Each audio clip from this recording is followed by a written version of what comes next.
मित्रांनो, लग्नानंतर होईलच प्रेम या मालिकेमध्ये जबरदस्त असा ट्विस्ट आलाय. मालिकेत विजय, रम्या आणि वसुआत्या हे तिघेही काव्य आणि नंदिनीच्या जीवावर उठलेले आपल्याला दिसत आहेत. त्यांच्या होणाऱ्या बाळाला इजा पोहोचवण्याचा ते पुरेपूर प्रयत्न करतायत. मालिकेत आपल्याला दिसतं की काव्य आणि नंदिनी या बाहेर चाललेले असतात. त्यामुळे काळजीपोटी मानिनी दोघींनाही सोडवण्याकरिता गाडी पाठवते. नंदिनी ही आनंदी निवासला चाललेली असते, तर काव्याचं महत्त्वाचं लेक्चर असल्यामुळे ती क्लासला चाललेली असते. त्यामुळे मानिनी आता बाहेर चाललेल्या या दोघींच्या हातामध्ये एक सुरक्षा धागा बांधते.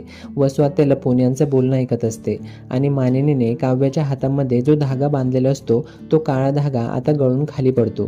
काव्य रस्त्यावरून नंतर चाललेली असते. तेवढ्यात विजय पाठीमागून गाडी घेऊन येतो.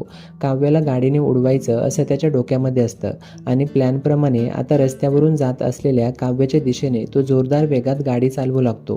काव्याच्या हातामध्ये असलेली छत्री रस्त्यावर उडून पडते. आता विजयच्या गाडीने टक्कर दिलेली ही व्यक्ती काव्याच असेल की दुसरी कोणी हे बघणं आता रंजकदार असणार आहे. त्यामुळे ही मालिका बघत राहा आणि या मालिकेच्या पुढील अपडेट्सकरिता लगेचच चॅनलला सबस्क्राईब करा.